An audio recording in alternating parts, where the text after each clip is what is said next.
अंदर जाकर सब गौर से हर एक चीज को देखने लगे। जितना वो बाहर से सुंदर था, उससे कई ज्यादा वो अंदर से खूबसूरत था। पहले उस घर की हर एक चीज ढकी हुई थी, लेकिन अब ऐसा नहीं था। हर एक चीज को अच्छे से साफ किया गया था। ताहिरी के मुंह से निकला, वाह, सब कितना सुंदर है। वैभव ने भी आसपास देखते हुए कहा, हां सही कहा, सब बहुत ज्यादा सुंदर है। सुमन काकी ने कुछ चीजों का जायजा लेते हुए कहा, कुछ चीजें अभी भी ठीक और साफ करनी है, जिन्हें प्रिंसेस ने किसी को हाथ नहीं लगाने दिया।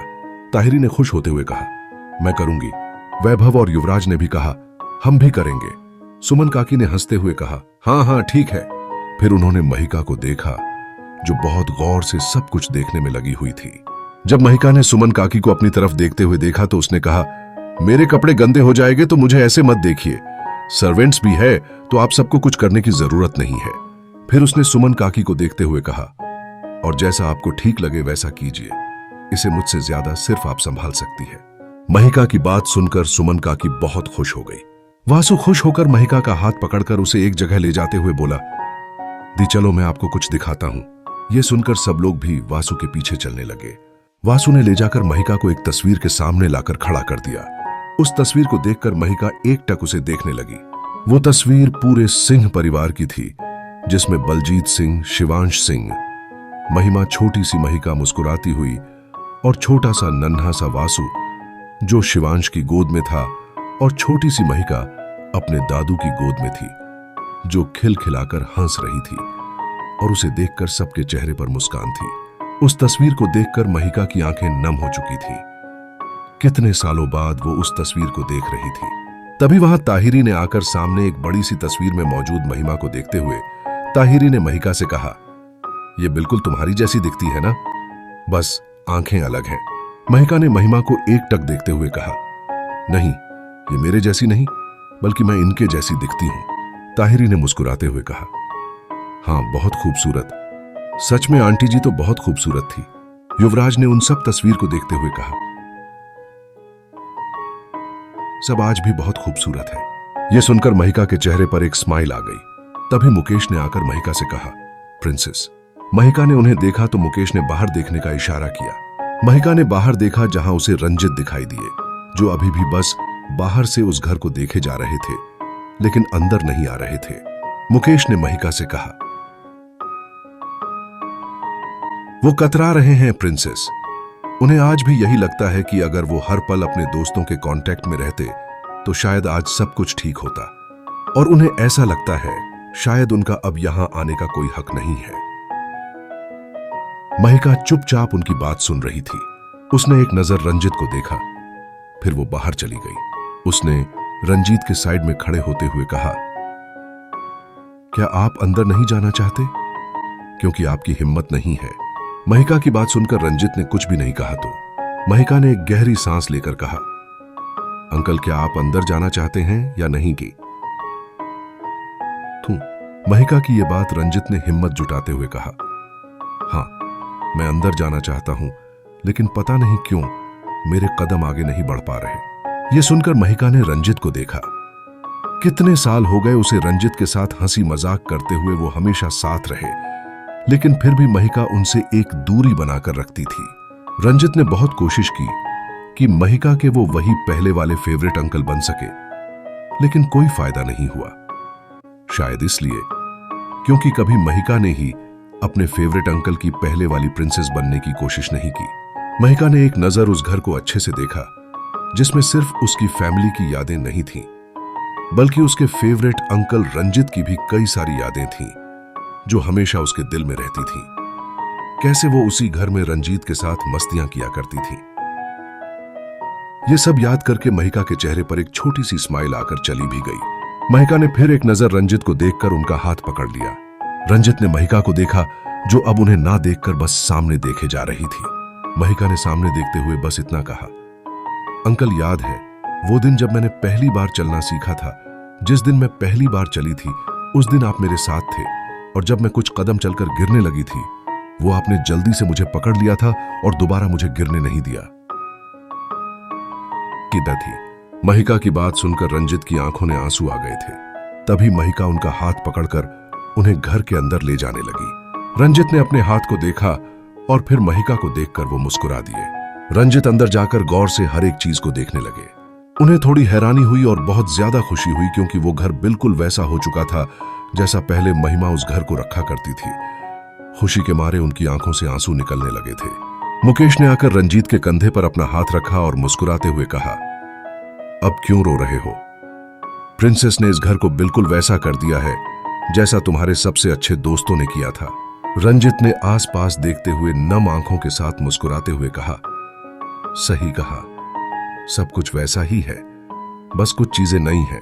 तभी महिका ने बिना किसी एक्सप्रेशन के कहा, हर एक चीज नई है, क्योंकि पहले की हर एक चीज जलकर कब का राख हो चुकी थी। बस कुछ चीजों को पहले जैसा बनवाया है। यह सुनकर सब महिका को देखने लगे। सबको यही लगा कि वो गुस्से में लाल हो चुकी होगी, लेकिन महिका के चेहरे पर जरा सा भी गुस्सा नजर नहीं आया। ये देखकर सब एक दूसरे को देखने लगे, क्योंकि किसी को इस पर यकीन नहीं हो रहा था। तभी सुमन काकी ने मुस्कुराते हुए महिका के सर पर प्यार से हाथ फेरते हुए कहा, प्रिंसेस जो हो गया उसे कभी बदला नहीं जा सकता है, बस आगे जो होने वाला है उसे बेहतर बनाया जा सकता है। और वैसे भी ये सब चीजें बिल्कुल पहले जैसी ही है। तुमने इस घर को बिल्कुल महिमा दीदी के जैसा किया है। महिका बस हल्का सा मुस्कुरा दी। फिर उसने सबसे कहा, अपने अपने रूम देख लो। यह सुनकर ताहिरी, वासु, वैभव, युवराज रूम देखने नहीं बल्कि पूरे घर का कोना कोना देखने के लिए चले गए। महिका ने अपना नामे सर हिलाकर रंजित को देखा, जो वही एक बड़ी सी तस्वीर को मुस्कुराते हुए देख रहे थे। महिका ने अपने मॉम डैड, अपने दादू को देखा और वो मुस्कुराकर बोली,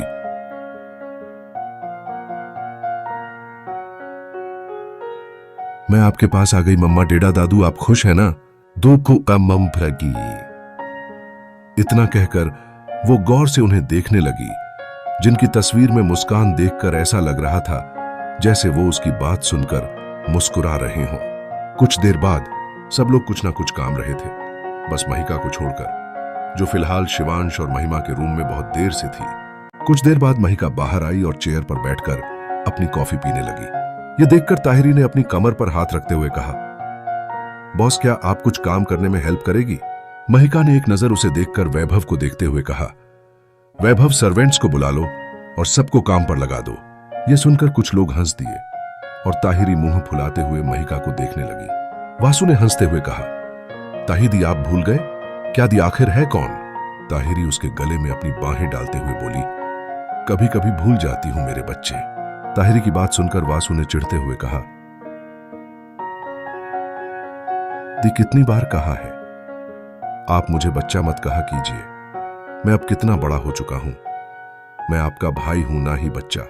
यह सुनकर ताहिरी जबरदस्ती वासु का गाल चूमकर बोली, नहीं मेरा वासु तो मेरा बच्चा है भाई, तो तू इस हिटलर का है। यह सुनकर वासु का मुंह फूल गया और सब हंसने लगे। वही महिका अपनी कॉफी पीकर वहां से जाने लगी कि तभी वहां सुमन काकी आ गई और महिका को देखने लगी। यह देखकर महिका ने शांति से कहा, क्या आपको कुछ कहना है? सुमन काकी बोलने में हिचकिचा रही थी और यह महिका ने साफ महसूस कर लिया था। महिका ने फिर से शांति से कहा, काकी आपसे मैं पहले भी कह चुकी हूं, आपको मुझसे कुछ भी कहने के लिए हिचकिचाहट की जरूरत नहीं है। मैं एक बात को बार बार नहीं कह सकती। सुमन काकी महिका की बात सुनकर मुस्कुरा दी। उन्होंने मुस्कुराते हुए कहा, हां जानती हूं प्रिंसेस, वो मैं तो ये पूछने जा रही थी कि। फिर उन्होंने एक तरफ देखते हुए कहा, कुछ पल रुककर कहा, क्या हम मंदिर को खोल सकते हैं? यह सुनकर सब सुमन काकी और महिका को देखने लगे। अब आगे सुमन काकी की बात सुनकर महिका ने एक नजर उस मंदिर को देखा जिसको उसकी मम्मा दिन रात सजा कर रखती थी और वो हमेशा अपनी मम्मा के पीछे पीछे रहती थी। यह सब याद करके उसने एक बार अपनी आंखें बंद की और आंखें खोलकर सुमन काकी को देखकर कहा, आपको जैसा लगे वैसा कीजिए, आपको जो ठीक लगता है आप वो कीजिए, आपको बार बार मुझे पूछने की जरूरत नहीं है। महिका की बात मतलब सबको समझ आ गया। सबको दूसरी बार बहुत ज्यादा हैरानी हुई, लेकिन खुशी भी उतनी ही हुई। सुमन काकी ने मुस्कुराते हुए खुशी से कहा, प्रिंसेस आप सच कह रही हैं। महिका ने बस अपना हाँ में सर हिला दिया। वहीं ताहिरी ने वैभव के कंधे पर अपनी कोनी टिकाते हुए महिका को देखते हुए कहा, आखिर इसे हुआ क्या है? कभी कभी इसे देखकर लगता है कि ये वही महिका सिंह है जो हमेशा सिर्फ अपने बारे में सोचती थी, जिसे किसी से कोई मतलब ही नहीं था। लेकिन कभी कभी इसे देखकर लगता है जैसे इसमें कई चेंजेस आए हैं। तुम्हें ऐसा नहीं लगता? वैभव ने अपनी कंधे की तरफ देखा और अपना कंधा नीचे कर लिया, जिसके सहारे ताहिरी खड़ी दधी थी। वो गिरते गिरते बची। खुद को संभाल। उसने गुस्से से वैभव को देखा तो वैभव ने महिका को देखते हुए कहा, जो भी हो रहा है अच्छा हो रहा है, जो भी हो रहा है। तभी सुमन काकी ने खुश होते हुए महिका से कहा, तो मैं पूजा करने की तैयारी करती हूं और मंदिर को अच्छे से सजाती हूं। प्रिंसेस, आप अपने हाथों से पूजा करेगी ना? इतना कहकर वो खुश होकर महिका को देखने लगी। उन्हें यही लगा कि जब महिका इसके लिए तैयार हो गई तो खुद पूजा करने के लिए भी मान जाएगी। लेकिन तभी महिका की बात सुनकर वो मायूस हो गई और सब लोग भी। ताहिरी ने एक अफसोस भरी आवाज में कहा, ये कभी नहीं बदलेगी। लेकिन तभी उसे महिका की एक बात सुनाई दी, जिसे सुनकर उसकी सांसें ही रुकने के लिए तैयार हो गई। महिका ने सुमन काकी को देखकर मुस्कुराते कहा, फिक्र मत कीजिए, मैंने आपके भगवान से कुछ मांगा है।